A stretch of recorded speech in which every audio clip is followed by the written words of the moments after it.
Hello students, now we are going to continue from the previous topic which we have done in our previous previous video lecture. In that we have considered the value of capacitance. We have calculated the value of capacitance that is given by A epsilon naught by D. And one very simple thing which I simply want to mention to you is that there we have calculated the value of capacitance in air, or it is the case this value of capacitance hold if there is no medium present between the two plates. हमारे पास दो plates हैं, एक हमारे पास capacitor क्या है, दो parallel plates रहती हैं हमारे पास, और उन दो पैरेलल प्लेट्स के बीच में कुछ डिस्टेंस होता है या कुछ सेपरेशन होती है. क्या है भाई, हमारे पास दो पैरेलल प्लेट्स हैं. इन दो पैरेलल प्लेट्स के बीच में between these two parallel plates अगर कोई मीडियम प्रेजेंट नहीं है यहाँ पर स्पेस में, if no medium is present, यहाँ हम ये कह सकते हैं कि हमारे पास एयर होगी या वैक्यूम होगा. उस केस में the value of capacitance is given by A epsilon naught by d and which we have proved in our previous lecture. Previous video में हमने प्रूव किया था कि जो कैपेसिटेंस की वैल्यू है एयर में वो A epsilon naught by d के बराबर होती है. We have prove this simple thing. यहाँ पर एप्सिलॉन नॉट क्या थी, परमिटिविटी थी of free space. Epsilon naught क्या थी, परमिटिविटी थी किसकी, फ्री स्पेस की. Okay, so this with this we have done in our previous video lecture. अब हमारे पास क्या है, अब हमने इन दो प्लेट्स के बीच में, जो हमारी ये दो प्लेट्स हैं, अगर इन दो प्लेट्स के बीच में हमने इस स्पेस पर, the space which is present between two plates, if we have put some medium between here, if we have put a medium between these two plates or imposed a medium between these two plates, दो plates के बीच में अगर हमने एक medium अब डाल दिया, उसका यूज कर लिया, then how the value of capacitance is going to change. पहले हमारे पास कोई मीडियम नहीं था, when no medium is present between the plates, then the value of capacitance is given by this much, a epsilon naught by d. And on the other hand, if we have put some medium between these two plates, then how the value of capacitance is going to change. If there is a dielectric medium between plates, if we have put a dielectric medium, dielectric basically क्या है, एक non insulating medium है. May be you have studied और you are going to study in detail in your previous syllabus और in your upcoming syllabus at what is dielectric.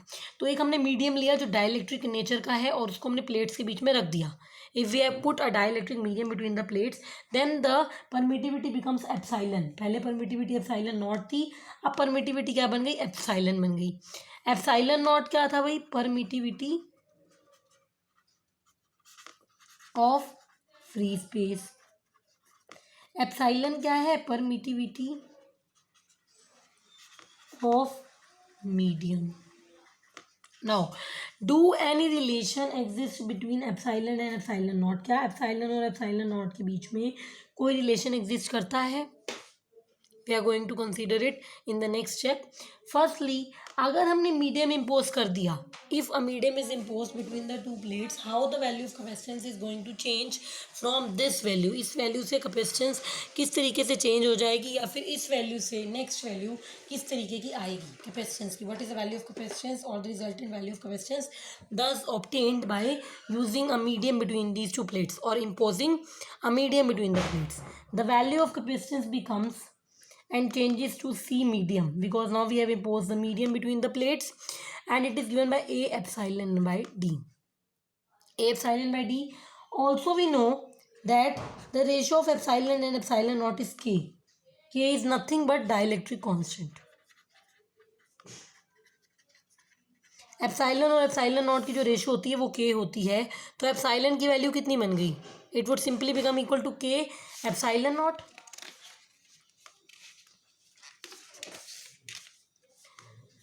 Medium की value क्या थी, C medium क्या था, A epsilon by d था.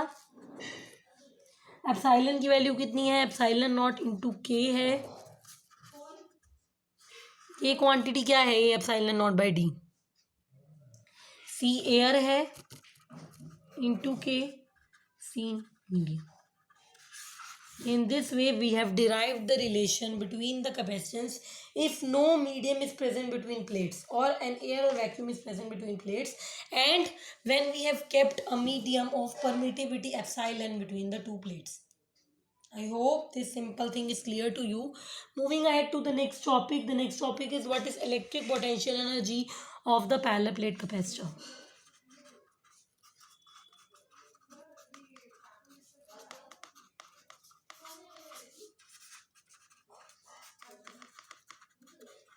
अभी तक हमने क्या, अभी ये वाला टॉपिक, इससे पहले हमने क्या कंसीडर किया कि एक पैरेलल प्लेट कैपेसिटर में कैपेसिटेंस की क्या वैल्यू होती है. What is the value of capacitance in parallel plate capacitor if no medium is present between plates and if a medium is imposed between the two plates. We have studied that topic. In this topic we are going to consider what is the value of electric potential energy of a parallel plate capacitor. Electric potential energy की क्या value होती है parallel plate capacitor के case में. Now in this topic we are going to consider कि एक capacitor को charge करने के लिए हमारे सेल को या हमारी बैटरी को कुछ वर्क करना पड़ता है.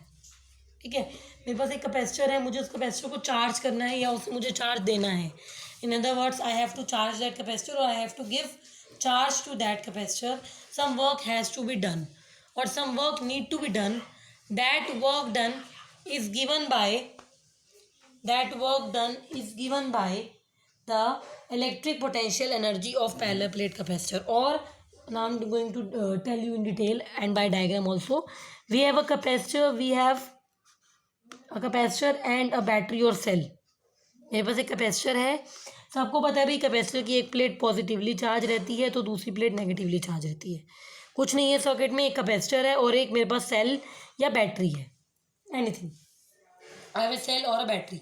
सो to charge capacitor some work has to be done that is stored as the potential energy of the capacitor. To charge the capacitor some work has to be done. किसी भी capacitor को charge करने के लिए हमें कुछ work करना पड़ता है. And that is stored, and that work done is stored as the potential energy of our battery. वो जो वर्क हमने किया या जो वो वर्क डन है वो as a potential energy stored हो जाता है. That is termed as the and that is also known as the electric potential energy, जिसे इलेक्ट्रिक पोटेंशियल एनर्जी बोला जाता है, नाम दिया जाता है. How and now we are going to derive the expression of this electric potential energy. किस तरीके से हम इसे डिराइव करेंगे. Now let us consider during charging के टाइम पे जो V है वो पोटेंशियल है, पोटेंशियल जो डेवलप हुई मेरे कैपेसिटर में.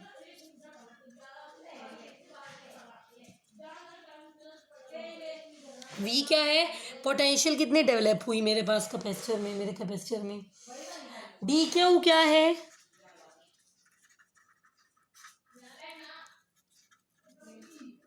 कैपेसिटर पे कितना चार्ज डेवलप हुआ वो है. दो चीज़ें हो गई कि जब मैंने एक कैपेसिटर को एक पोटेंशियल कुछ एक्सटर्नल पोटेंशियल एनर्जी दी तो उसकी वजह से एक बैटरी से कनेक्ट किया तो उस बैटरी के कनेक्शन की वजह से मेरे पास एक पोटेंशियल वी डेवलप हुई उस कैपेसिटर पर और साथ ही साथ उस कैपेसिटर पर डी के चार्ज डेवलप हुआ. तो वर्क डन किस तरीके से दिया जाएगा. Work done is given by dw and it is equal to V d q. Work done is equal to dW and it is given by VdQ. Also we know Q is equal to CV. So V is equal to Q by C. Therefore dW becomes equal to Q by C into dQ. dW ये form ले लेगा Q by C into dQ.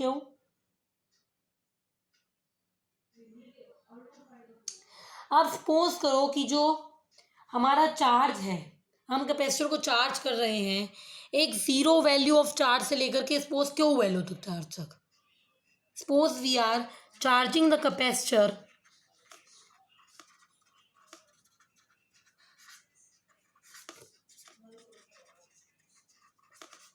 From zero to Q charge. यानी कि पहले जो capacitor था उसके ऊपर जीरो चार्ज था और उसको हम चार्ज करेंगे कैपिटल क्यू चार्ज तक.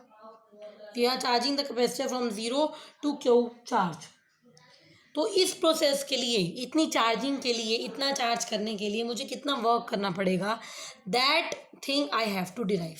ये वाला एक्सप्रेशन है, इसको इंटीग्रेट कर दो. dw का इंटीग्रेशन क्या बन जाएगा, w total work done, that is equal to 1/c integration q dq फ्रॉम 0 to q. सही है. हमने क्यू का हम चार्ज सी तो ऐसा कांस्टेंट हेल्ड करेगा, क्योंकि जो हमारी इंटीग्रेशन लिमिट है वो चार्ज के लिए है. तो हम इंटीग्रेशन लिमिट में या इंटीग्रेशन ब्रैकेट में we are going to consider the terms of charge only. Simple mathematics. 1/c integration किया q²/2 इंटू 0 to q. जो इंटीग्रेशन लिमिट है वो 0 से लेकर q तक है. Deriving for the further term, we will get work done is equal to 1/2c q square और q²/2c. क्या आप इस वर्क डन की कोई और फॉर्म लिख सकते हो? Do another form can be given to this work done. Yes, how we know Q C V के बराबर होता है भाई, पता है हमें. Cancelling we will obtain half cv². So this much work done, or this is the expression for the electric potential energy or the work done which is required to charge the capacitor from the 0 value to a some high value. So this simple thing is very clear to you. क्या किया अभी तक हमने, एक बार मैं आपको दिखा दूं. हमने कहा कि वर्क डन हमारा VDQ के बराबर है. वर्क डन हमारा VDQ के बराबर है. हम जानते हैं क्यू CV के बराबर है, तो V will simply become equal to Q/C. dW कितना बन जाएगा, V की जगह Q/C आ गया इंटू dQ. कैपेसिटर हम चार्ज कर रहे हैं 0 से लेकर के Q वैल्यू तक. तो वर्क डन का एक्सप्रेशन क्या आ गया, बहुत सिंपल सा इजी सा आर्टिकल है भाई. वर्क डन का एक्सप्रेशन बन गया q²/2c. Solving further we will get the value of electric potential energy और the work done by half cv².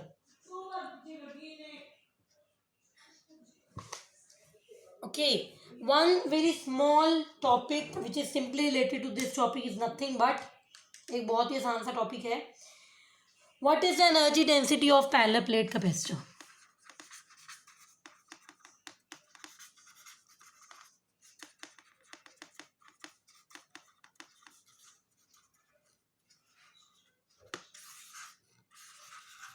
एक पैरेलल प्लेट कैपेसिटर की एनर्जी डेंसिटी कितनी होती है? What is the value of energy density of a parallel plate capacitor?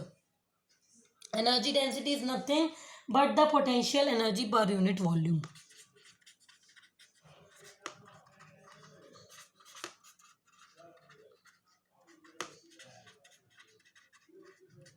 It is nothing but the potential energy per unit volume.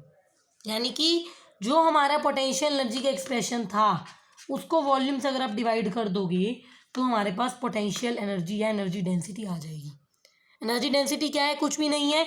जो expression आपने potential energy का निकाला उसको वॉल्यूम से डिवाइड कर दो, that is equal to half cv² by volume. Energy density को ED से रिप्रेजेंट किया जाता है. So energy density is equal to 1/2 cv² divided by the volume. Energy density is equal to half cv² by में volume. कैसे करेंगे इसका आगे? हाफ cv² वॉल्यूम की जगह A इंटू D लिख सकते हो. A क्या है, प्लेट्स का एरिया है, और D डिस्टेंस बिटवीन प्लेट्स है. तो वॉल्यूम किसके इक्वल आ जाएगा? Volume is nothing but equal to AD. Volume is nothing but equal to AD. From this we are going to continue from our next lecture. You will try by yourself the expression of this potential energy. C की जगह जो अभी तक पढ़े हैं expression C के, उनको use करो.